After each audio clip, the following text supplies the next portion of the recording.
नमस्ते, मैं हूं मिस्टर रिलायबल और मैं दक्षिण कोरियाई सर्वाइवल ड्रामा स्क्विड गेम के तीसरे और चौथे एपिसोड की व्याख्या करने जा रहा हूं, जिसे the man with the umbrella and stick to the team कहा जाता है। आइए अपना समय और पैसा बचाएं। पिछले एपिसोड में शो के सभी मुख्य पात्र गेम में वापस जाने के लिए वैन में सवार हो गए और पैसे के लिए अपनी जान जोखिम में डाल दी। पुलिस अधिकारी जून हो गुंडों का पीछा करता है। वो अभी भी अपने भाई की तलाश में है।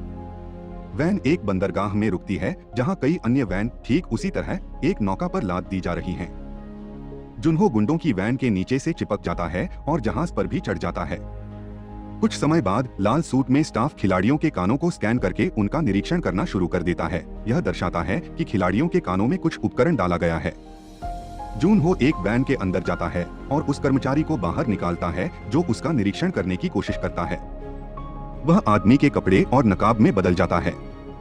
दूसरों के जाने के बाद वह अपनी आईडी उस आदमी की जेब में डालता है और उसे समुद्र में फेंक देता है। कर्मचारियों में से एक जूनहो को ढूंढता है और पूछता है कि वह क्या कर रहा है। वह मेजबान श्रेष्ठ है, जिससे उसे एहसास होता है कि उनके मुखौटों पर आकृतियां उनकी स्थिति को दर्शाती हैं।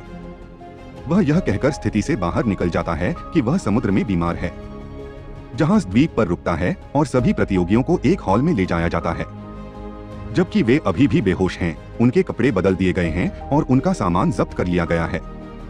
सेबिक, जो अभी भी होश में है, एक पॉकेट चाकू में घुसने का प्रबंधन करता है। खिलाड़ी फिर से हॉल में उठते हैं।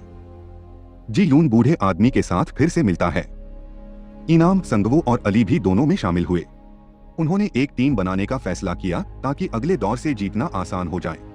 इसी तरह गैंगस्टर डियोक्सो भी अपनी टीम बना रहा है और सैबियोक को उससे जुड़ने के लिए कहता है। वह उस आदमी का तिरस्कार करती है और उसकी टीम में शामिल होने से इनकार करती है। उनकी बातचीत माइनो द्वारा बाधित होती है, वह महिला जिसने कर्मचारियों से उसे जाने देने के लिए विनती की जब वे पहले यहाँ थे। वह डियोक्सो को अपनी टीम में शामिल करने के लिए बहकाने की कोशिश करती है, लेकिन वह उसका अपमान करता है और बाद में छोड़ देता है। कर्मचारियों को अपने कमरे में वापस जाने के लिए कहा जाता है क्योंकि उनका दिन का काम हो चुका होता है। जूनहो, जो अभी तक पकड़ा नहीं गया है, अपने निर्धारित कमरे में जाता है और इसे एक निगरानी कैमरे के रूप में देखता है। रात में माइनो पेशाब करने की इच्छा के बारे में हंगामा करता है और गार्ड को उसे बाहर निकालने के लिए दरवाजे पर धमाका करता है। वे उसे जाने की अनुमति देते हैं और सैबियोक बाहर जाने का अवसर लेता है। साथ ही यह पता चला है कि माइनो ने अपने अंडरवियर के अंदर सिगरेट से भरा एक पैकेट छुपाया है कि वह धूम्रपान करना शुरू कर देती है। सैबियोक माइनो के स्टॉल के अंदर जाता है और अपने चाकू से छत पर लगे वेंट को खोलता है। वह सुविधा का निरीक्षण करने के लिए जाती है और रसोई में रसोई के वेंट के ऊपर समाप्त होती है। बड़ी मात्रा में चीनी पिघल रही है। इससे पहले कि गार्ड उसे पकड़ सकें, सैबियोक जल्दी से वापस लौट आता है। वह मुझे बताती है कि उसने क्या देखा, लेकिन उन्होंने इसे महत्वहीन जानकारी के रूप में खारिज कर दिया। अगले दिन खिलाड़ियों को जगाया जाता है और नाश्ते के रूप में रोटी और कुछ दूध दिया जाता है। जी यूनिट टीम बात करते हुए एक साथ इसका आनंद लेती है। वे बंधन शुरू कर रहे हैं, खासकर बादाम के गुंडों में जो एक दूसरे के साथ अपने पुराने दिनों के बारे में बात करते हैं। अली उन सभी के प्रति दयालु है, जबकि सांगवो भावनाओं से रहित प्रतीत होता है क्योंकि वे बात करते हैं और घोषणा उन्हें बताती है कि यह अगले गेम के लिए बाहर जाने का समय है। सांगवो ने सैबियोक से पूछा कि उसने कल क्या देखा। यह पता चला कि उसने कल रात उसे और मिनियो को बात करते हुए सुना था।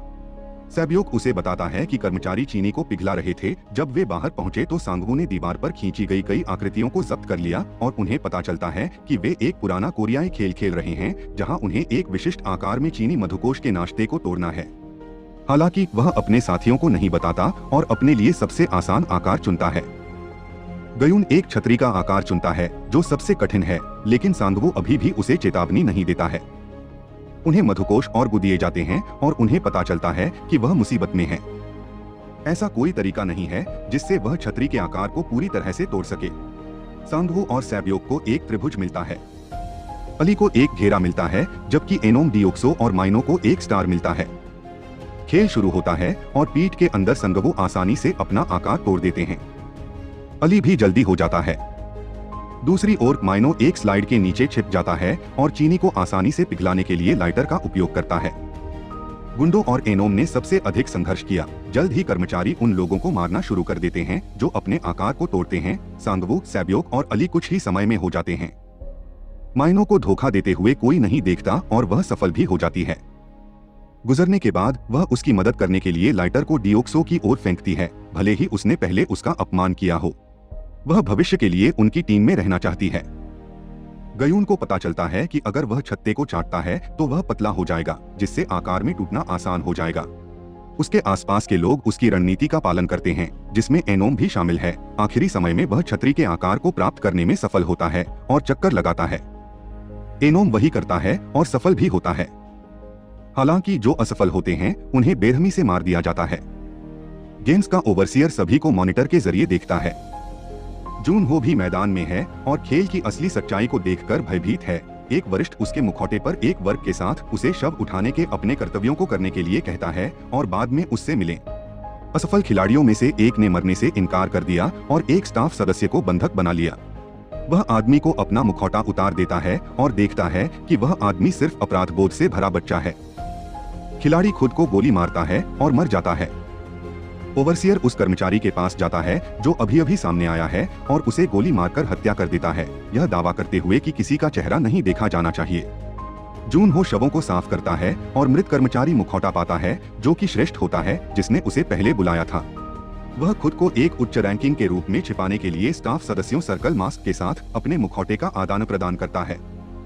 खेल के बाद स्टाफ सदस्य खिलाड़ियों को उनके कमरे में वापस लाया जाता है।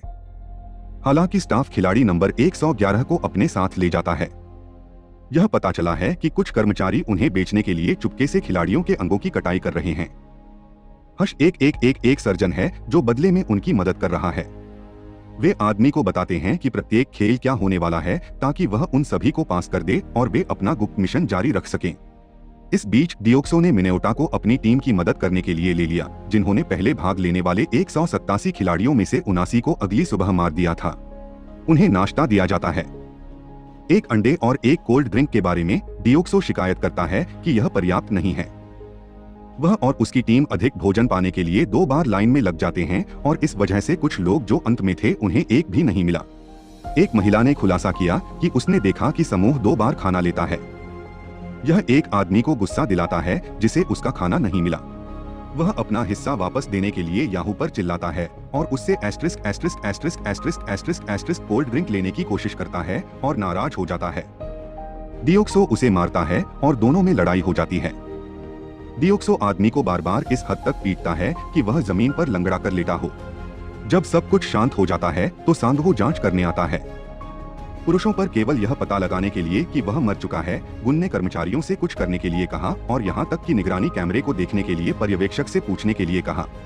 हालांकि स्टाफ ने कोई हस्तक्षेप नहीं किया और घोषणा की कि खिलाड़ी संख्या 271 का सफाया कर दिया गया है। सभी को इस बात का एहसास है कि इस खेल में एक दूसरे को मारना जायज है। यह डियोक्सो के ग्रुप को यह विचार देता है कि वे सभी को मार सकते हैं और अपने लिए पैसा जीत सकते हैं। कुछ स्टाफ सदस्य ताबूत के साथ पहुंचते हैं और शव को ले जाते हैं। इस बीच डॉक्टर ऑपरेशन के बाद भी अंगों की कटाई कर रहे हैं। स्टाफ ने उसे सबसे मजबूत से चिपके रहने के लिए कहा। टीम ने खुलासा किया कि प्रबंधन ने जानबूझकर नाश्ते के लिए कम भोजन की आपूर्ति की, क्योंकि वे चाहते हैं कि खिलाड़ी जंगली हो जाएं और पैसे के लिए कुछ भी करें, यहां तक कि एक दूसरे को मार भी दें। अंत में वे उसे अगले गेम के बारे में बताते हैं और उसे हॉल में वापस जाने के लिए कहते हैं। हर कोई अपनी जान के लिए डरा हुआ है और टीम ने सुरक्षित रहने के लिए पूरी रात जागते रहने का फैसला किया। सिबिया कोलोन लड़के को देखकर उसे अपने समूह में आमंत्रित किया जाता है, लेकिन वह उन पर भरोसा नहीं करती है। जब डॉक्टर हॉल में लौटता है तो वह सबसे मजबूत टीम के लिए चारों ओर देखता है। स्टाफ की सलाह लेते हुए वह डियोक्सोस टीम के पास जाता है और उन्हें उसे लेने के लिए कहता है और वे वास्तव में पहले उसका मजाक उड़ाते हैं, लेकिन स्वीकार करते हैं कि एक बार जब वह चुपके से उसे बताता है कि अगले दिन कौन सा खेल खेला जाएगा, तो कर्मचारियों ने विशेष खेल के लिए हाई अलर्ट पर रखा है।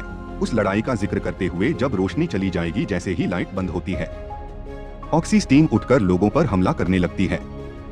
डियोक्सो चीख में सबसे पहले मार डालता है, सबको जगाता है। ओवरसियर हर किसी को सर्विलांस कैमरों के माध्यम से नाइट विजन देखता है। वह एक स्टाफ सदस्य को कमरे में रोशनी टिमटिमाने का आदेश देता है ताकि हत्याओं को और अधिक स्पष्ट रूप से देखा जा सके। जल्द ही चारपाई अपनी जगह पर गिरने लगती है, खून खराबे में बदल जाती है। डियोक्सो सैबियोक पर हमला करता है और उसे मौत के घाट उतारने वाला है, लेकिन जब कोई दूसरा आदमी उस पर हमला करता है तो वह बच जाती है। गुइलेन का समूह अराजकता के बीच एक दूसरे से मिलता है, लेकिन ओम में बूढ़ा आदमी कहीं नहीं दिखता है। सेबिक अपनी सुरक्षा के लिए गुंडों की टीम में शामिल हो जाता है, लेकिन समूह पर डियोक्सो ग्रुप द्वारा फिर से हमला किया जाता है। जब वे लड़ते हैं तो वे सुनते हैं कि एनोम सबसे ऊंचे बिस्तर से रुकने के लिए कहता है। ओवरसियर यह देखता है और लाइट चालू करता है। कर्मचारी खून और लाशों से लथपथ जगह पर चलते हैं। उन्होंने शवों को स्कैन किया और यह कहते हुए एक घोषणा की गई कि उनमें से 27 को हटा दिया गया है। सब कुछ शांत होने के बाद शवों को बाहर निकालकर भट्टी में जला दिया जाता है। गुइलन समूह में एकत्र हुए और एक दूसरे को अपना परिचय दिया क्योंकि वे एक दूसरे को नंबरों से बुला रहे थे। अब तक एनोम इस घटना से हिल गया लगता है और अपना नाम भूल जाता है।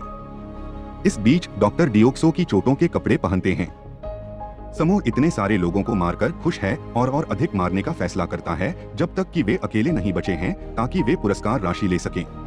माइनो देखता है कि डियोक्सी उसके करीब आने के लिए डॉक्टर का पक्ष ले रही थी। वह उसे बहला फुसलाकर वॉशरूम में आमंत्रित करती है, जहां दोनों एक स्टॉल के अंदर संभोग करते हैं। अगली सुबह सब उठे और कहा कि तीसरा गेम पल भर में शुरू होगा। थोड़ी देर बाद उन्हें एक खाली सफेद कमरे में ले जाया गया, जहां उन्हें 10 लोगों के समूह में अलग होने के लिए कहा गया। प्रत्येक गुंडों की टीम में पहले से ही 5 सदस्य होते हैं, इसलिए वे प्रत्येक डियोक्सो को एक व्यक्ति खोजने का फैसला करते हैं जो पहले से ही जानता है कि खेल क्या है। अपने आदमियों से कुछ और अच्छी तरह से निर्मित पुरुषों को इकट्ठा करने के लिए कहता है। माइनो शब्दों के लिए नुकसान में है जब वह उसे बताता है कि वह टीम में नहीं हो सकती, वह भीख मांगती है। उसे अंदर जाने के लिए केवल जमीन पर पटकने के लिए। इस बीच सब लोग के पास एक लड़की है जो एक कोने में अकेली बैठी है। वह उनकी टीम में शामिल होने के लिए सहमत है। इनोम को छोड़कर अन्य एक व्यक्ति को लाते हैं, इसलिए समूह में केवल 9 सदस्य हैं। माइनो, जिसे डियोक्सो ग्रुप से बाहर कर दिया गया है, अंतिम क्षण में उनके साथ जुड़ जाता है और फिर एक बड़े पैमाने पर लाया जाता है जिसमें सामने एक लंबा पुल होता है। तीसरा गेम रस्साकशी निकला। खिलाड़ियों को अपनी तरफ एक रस्सी खींचनी चाहिए और जो हार जाते हैं वे ऊंचे पुल से गिर जाते हैं और मर जाते हैं। गुइलेन की टीम में 2 लड़कियां हैं। एक बूढ़े आदमी में तो उनके जीतने की संभावना कम है, लेकिन बैल, जो पहले से ही भीड़ के सबसे मजबूत आदमी को इकट्ठा कर चुका है, उनका समूह दूसरे समूह के खिलाफ जाता है।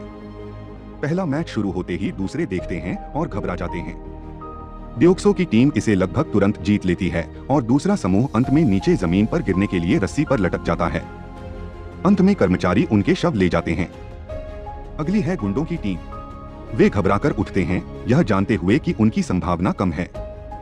उनके विरोधियों से अधिक वे सभी पुरुष हैं जो विशेष रूप से मजबूत प्रतीत होते हैं। हालांकि एनोम का दावा है कि वह सबसे अच्छा हुआ करता था। जब वह बच्चा था तब रस्साकशी हुई थी। वह उन्हें खेल की कुछ बुनियादी तकनीकों के बारे में बताते हैं। सबसे पहले सामने वाले को एक मजबूत व्यक्ति होना चाहिए जो अपने सिर को पक्षों पर झुकाकर दूसरों के साथ संवाद कर सके, और आखिरी व्यक्ति को सबसे मजबूत होना चाहिए। दूसरे, एक खिलाड़ी रस्सी के प्रत्येक तरफ होना चाहिए ताकि पोल मजबूत हो। 3, उनके सभी पैर आगे की ओर होने चाहिए और उन्हें अपनी कांख से भी रस्सी को पकड़ना चाहिए। अंतिम और सबसे महत्वपूर्ण बात यह है कि खेल शुरू होने के बाद पहले 10 सेकंड के लिए टीम को अपना मैदान पकड़ना चाहिए। इस तरह आप प्रतिद्वंद्वी को चौंका सकते हैं।